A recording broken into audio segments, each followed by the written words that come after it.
어제 말씀에 이어 본문 말씀은 아론과 아론의 아들들의 제사장의 일을 감당하는 그러한 모습 속의 규례에 대해 설명하고 있습니다.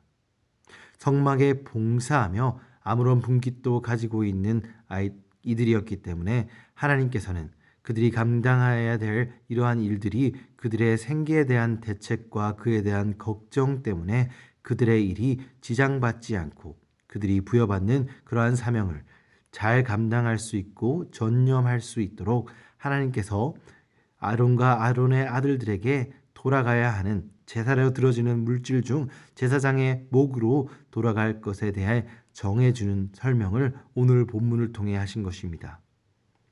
이처럼 하나님께서 택한 자들과 또 하나님의 일을 맡기신 이들을 위해 모든 책임을 지어주심을 알 수 있습니다. 하나님께서는 당신의 일에 위해 선택된 이들의 생계를 직접적으로 말씀에 명시해 주심으로 그들이 생계를 확실하게 보장해 주신 것입니다. 예수님께서 마태복음 6장 말씀에서 우리에게 무엇을 마실까 먹을까 입을까 염려하지 말라는 말씀도 이러한 이유입니다. 그리고 주님께서는 그것들을 다 이방인들이 구하는 것이라고 말씀하시고 있습니다. 왜 그렇습니까? 그 이유는 이방인들은 자신의 마실 것, 먹을 것, 그리고 입을 것을 자신이 책임져야 하기 때문입니다. 그것을 책임져 주시는 이가 그들에게는 없기 때문입니다. 그렇기에 그들은 그것들을 찾고 구해야 하지만 우리는 이미 그것을 책임져 주시는 이가 그리고 그 약속의 말씀이 우리에게 이미 있기에 우리가 더 이상 그것을 구할 필요가 없다고 예수님께서 우리에게 말씀해 주신 것입니다. 이러한 약속의 말씀이 있음에도 불구하고 우리의 육체의 연약함과 우리의 죄성은 당장 앞에 닥친 생계의 문제를 걱정하게 만들고 그 걱정은 우리를 넘어지게 만들기도 합니다. 그렇기에 예수님께서는 일용할 양식을 구할 것을 그리고 그 기도에 응답하여 주심으로 우리가 주님을 신뢰할 수 있는 훈련을 가지게 원하신 것입니다.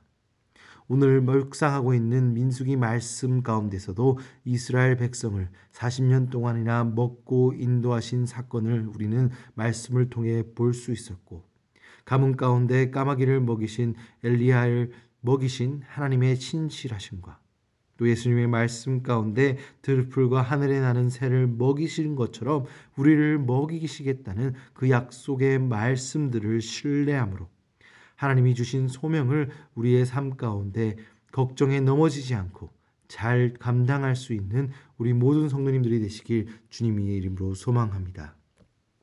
이어지는 말씀에는 하나님께서 주시는 이 제사장의 몫을 누가 먹을 수 있는가라는 말씀이 기록되어 있습니다. 거기에는 단 한 가지 조건이 있는데 그것은 정결한 자만이 그것을 먹을 수 있다고 말씀하시고 있습니다. 하나님이 부어주시는 축복을 합당케 받을 이에게 하나님께서는 그 축복을 부어주신다는 것입니다. 그리고 그 합당케 받을 이는 하나님께 정결하심을 인정받은 사람입니다. 모든 경우가 다 그러한 것은 아니겠지만 하나님의 예비하신 축복이 있으나 받지 못할 때는 우리의 일상 중의 삶과 우리의 삶의 방향이 하나님의 거룩을 향해 있지 않고 우리의 욕심과 정욕을 향해 있을 때가 많이 있습니다. 그렇기에 야고보서 2장 말씀에는 구하여도 받지 못함은 정욕으로 쓰려고 잘못 구함이라는 말씀을 하고 있는 것을 기억할 수 있습니다. 많은 성도들이 자신들의 소원을 간구하고 기도 제목을 오래 시간 놓고 간구하기도 합니다. 그러다 우리의 기도 제목이 우리의 정한 때에 응답되어지지 않는다면 하나님이 나의 기도를 듣지 않고 하나님께서 나를 책임져 주지 않는다는 그러한 오해 속에 시험에 들 때가 있고 그것으로 인해 하나님과 우리의 관계가 소원해지기도 합니다. 그러나 오늘 본문 말씀 12절 말씀부터 나오는 하나님의 말씀에는 하나님께서 가장 살찐 그리고 가장 좋은 포도주 즉 하나님께 드려진 제물을 하나님께서 택하신 제사장들을 위해 아론과 아론의 아들을 위해 내려 주었음이 기록되어 있습니다. 오늘 기록되신 말씀에서 살펴볼 수 있는 것처럼 하나님께서 하나님이 택하신 영적인 하나님의 일꾼들을 위해 하나님께서는 가장 좋은 것을 마련해 그들에게 부어주시는 분이십니다.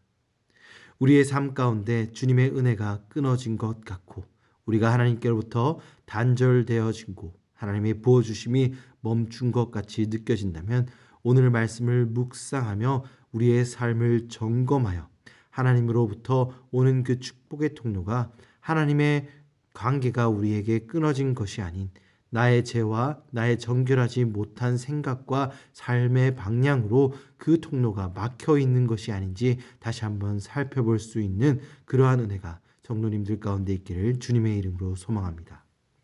끝으로 오늘 본문 말씀의 마지막 부분에는 하나님께 처음 난 것을 구별하여 드리라는 명령이 기록되어 있습니다. 소와 양, 염소 그리고 그 짐승들의 새끼에 대한 규례가 기록되어 있는 것입니다. 하나님께서는 그것들을 하나님의 거룩한 것이라고 칭하시며 여호와께 드릴 것을 명령하고 있습니다. 하나님께서는 모든 것을 허락하였으나 그중 어떠한 것을 하나님께 구별하여 드림으로 하나님의 언약 가운데 머물 것을 명령하고 있는 것입니다. 하나님께서는 이러한 바쳐진 짐승들의 고기들은 아론과 그의 아들들에게 돌릴 것이라고 말씀하시고 또 거제로 드리는 모든 성물을 영구히 그들에게 돌릴 것을 약속하시고 있습니다. 그리고 그 언약을 영원히 변하지 않는 소금 언약이라고 말씀하시고 계신 것입니다. 왜 소금 언약입니까? 하나님께서는 그가 만드신 영원한 언약을 왜 소금 언약이라고 명령하셨습니까? 그것은 그 약속의 언약이 변질되어 있거나 변하지 않음을 명시하고 있는 것입니다.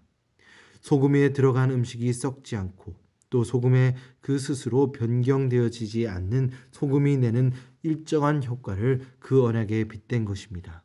하나님의 언약의 말씀도 이와 같은 소금의 효과와 성질을 가졌음을 하나님께서는 아론에게 말씀하시므로 하나님이 그들의 삶을 드릴 수 있는 기회를 그들에게 선물과 같이 주신 것에서 그치지 않고 그들의 삶을 드린 소원으로 인해 그들을 끝까지 책임져 주시겠다는 하나님의 약속하심을 설명하고 있는 것입니다.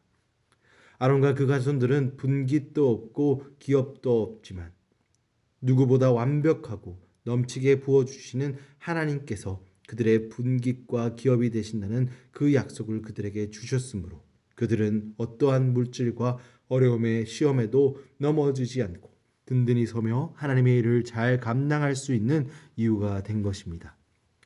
항상 응답받는 기도의 비결이 있다면 이 말씀을 이용하는 것입니다. 하나님의 언약의 말씀을 끝까지 이루어지심을 믿으며 변하지 않음을 믿으며 그 말씀에 의지하여 기도하여 보십시오. 하나님의 뜻에 따라 기도하며 행하고 하나님의 약속하신 그 축복을 구할 때 항상 변하지 않아 영원하신 하나님의 약속에 따라 하나님께서 이미 준비하신 그 축복을 우리에게 부어주실 것입니다. 우리의 기도의 응답이 우리가 어려운 가운데 그리고 혹은 내가 원하는 타이밍에 그 내가 원하는 방법으로 나에게 응답되지 않는다고 우리가 실망하지 않고 다시 설 수 있는 이유는 하나님께서 나에게 우리의 생각보다 우리가 기대하는 것보다 더 완벽한 타이밍과 더 좋은 것으로 우리에게 부어주실 수 있는 그 언약의 말씀을 의지하기 때문입니다.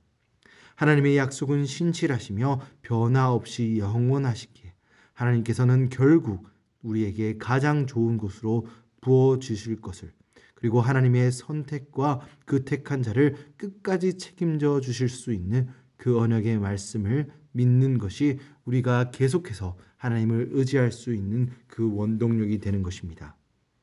사랑하는 성도 여러분, 오늘 말씀 가운데 우리는 하나님께서 자기가 선택한 아론과 그의 자손들을 책임져 주시며 그들에게 넘치는 축복으로 부어 주심으로 영원히 변하지 않는 언약으로 그들과 함께 하심을 약속하신 것이 민수기 말씀 가운데 기록되어 있음을 보았습니다.